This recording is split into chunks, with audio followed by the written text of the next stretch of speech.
Teman-teman sekalian, kali ini kita akan belajar tentang sistem reproduksi pada manusia. Apa saja yang akan kita pelajari? Yang pertama adalah organ reproduksi pada manusia. Kemudian yang kedua, bagaimana proses fertilisasi sehingga kemudian nanti akan menghasilkan individu baru. Kemudian yang terakhir adalah apa saja kelainan atau penyakit pada sistem reproduksi. Sebelum melanjutkan, jangan lupa tekan tombol like, subscribe, dan lonceng supaya kamu tidak ketinggalan channel kami. Tujuan reproduksi adalah untuk mempertahankan keberadaan jenis makhluk hidup. Bagaimana proses bereproduksi itu dapat terjadi sehingga menghasilkan individu baru? Kita akan bahas dalam video berikut ini. Baik, kita mulai dari Quran Surah Al-Mursalat ayat 20-23. Allah mengatakan, bukankah kami menciptakan kamu dari air mani yang hina, kemudian kami letakkan dia di dalam tempat yang kokoh yaitu rahim, sampai waktu yang ditentukan. Lalu kami tentukan bentuknya, maka kamilah sebaik-baik yang menentukan. Allah menjelaskan pada ayat ke-20-nya ada air mani, kemudian pada ayat 21-nya rahim, kemudian ayat 22-nya waktu yang ditentukan, dan kemudian di ayat 23-nya dengan sebaik-baik bentuk. Pertanyaannya adalah dari mana mani itu keluar, kemudian di mana rahim itu berada. Keseluruhannya merupakan bagian dari sistem reproduksi yang terdiri atas alat-alat reproduksi, yaitu alat reproduksi laki-laki dan alat reproduksi perempuan. Kita mulai dari alat reproduksi laki-laki. Alat reproduksi laki-laki terdiri atas dua bagian, yaitu bagian luar dan bagian dalam. Bagian luar terdiri atas skrotum dan penis. Skrotum adalah pembungkus testis, kemudian penis adalah alat kopulasi, yaitu alat untuk memindahkan sperma ke dalam tubuh wanita. Kemudian bagian dalam merupakan terdiri atas saluran-saluran. Yang pertama adalah testis. Testis merupakan tempat di mana terjadinya proses spermatogenesis atau proses pembentukan sperma. Kemudian epididymis. Epididymis merupakan tempat pematangan sperma. Setelah dibentuk sperma di dalam testis, maka dimatangkan di dalam epididymis. Kemudian setelah dimatangkan di epididymis, vas deferens merupakan saluran dari epididymis ke vesika seminalis. Sperma yang matang akan dibawa oleh vas deferens menuju ke vesika seminalis. Vesika seminalis adalah kantung sperma.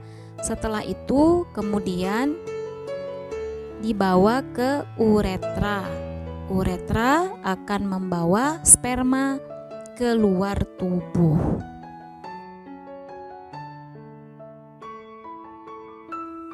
Nah, berikut adalah proses pembentukan sperma atau spermatogenesis.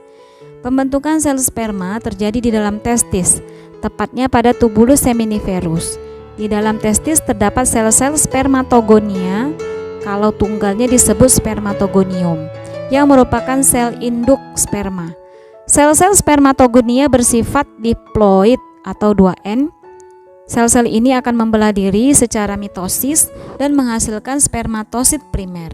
Spermatosit primer akan berkembang menjadi sel-sel spermatosit sekunder melalui pembelahan meiosis sehingga bersifat haploid. Kemudian spermatosit 2 akan membelah dan menghasilkan spermatid. Selanjutnya, spermatid akan mengalami proses pematangan atau spermatogenesis.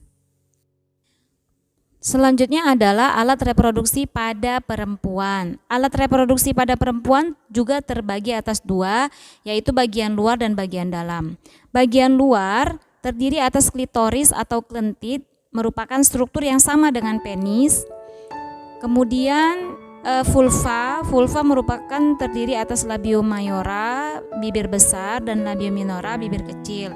Lubang saluran kencing, lubang vagina atau bagian terluar vagina, kemudian fundus bagian lipat paha. Berikutnya adalah organ reproduksi bagian dalam. Pertama adalah ovarium. Ovarium ini fungsinya sebagai tempat pembentukan ovum, juga penghasil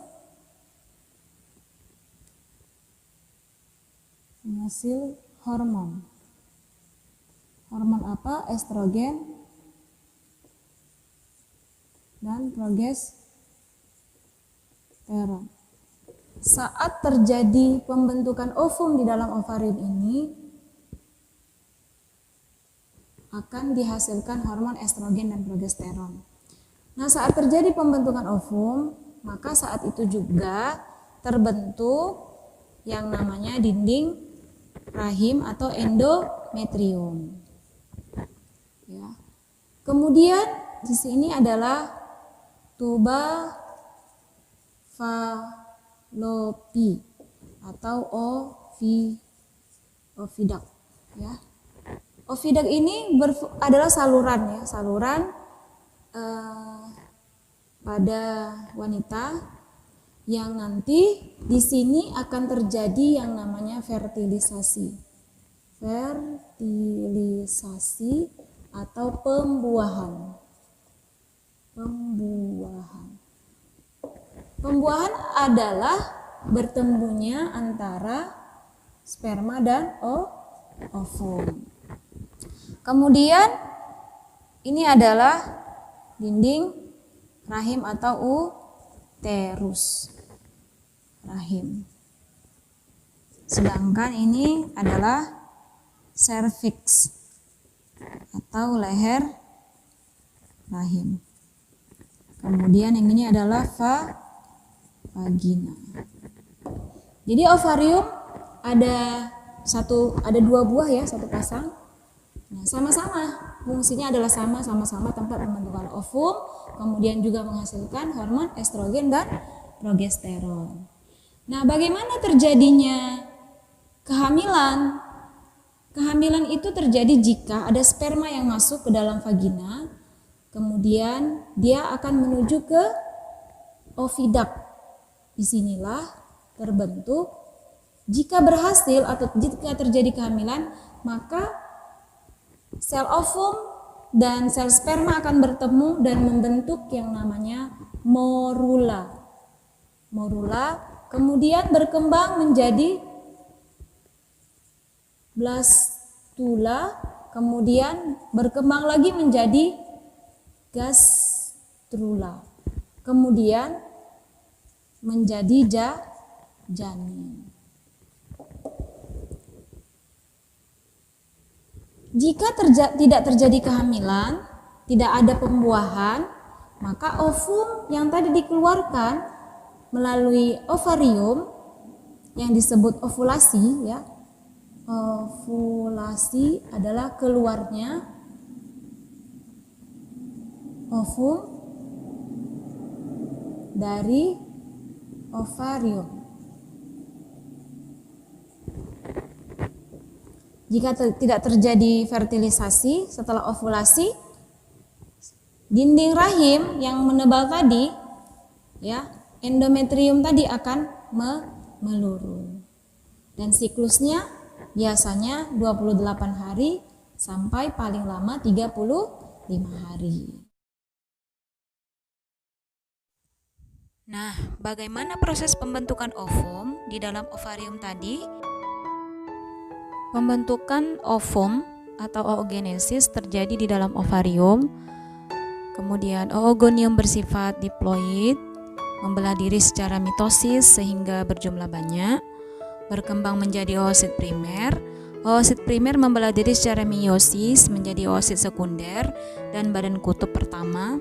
Oosit sekunder mengandung kuning telur dan sitoplasma. Badan kutub pertama merupakan inti sel yang kemudian membelah diri menjadi dua.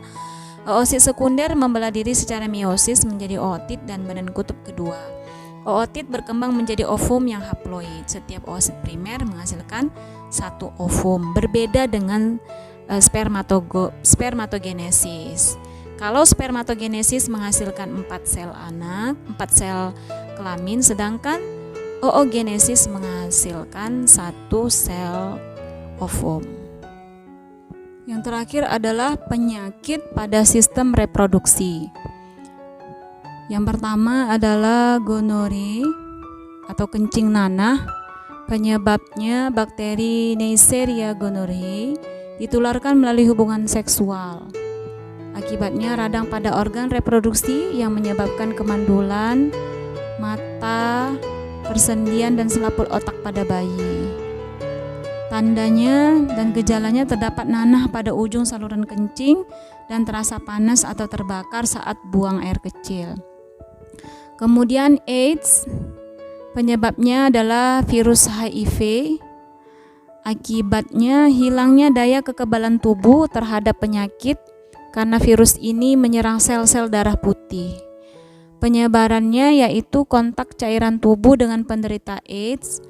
Orang yang terinfeksi virus HIV akan menderita AIDS setelah 6 bulan atau lebih, tergantung daya tahan tubuh. Kemudian sifilis, penyebabnya adalah bakteri Treponema pallidum, ditularkan melalui hubungan seksual. Akibatnya kerusakan organ reproduksi. Pada stadium lanjut, sifilis menyerang hati, susunan syaraf, dan otak. Kemudian herpes genital, penyebabnya virus herpes, ditularkan melalui hubungan seksual. Akibatnya gangguan pada organ reproduksi, kulit, dan menyebabkan kanker rahim. Perlu kamu ketahui bahwa semua penyakit pada sistem reproduksi disebabkan oleh seks bebas. Baik, demikian materi sistem reproduksi. Semoga kamu bisa memahami dan bisa membantu kamu dalam belajar. Kita akhiri dengan lafaz hamdalah. Alhamdulillahirabbil alamin. Assalamualaikum warahmatullahi wabarakatuh.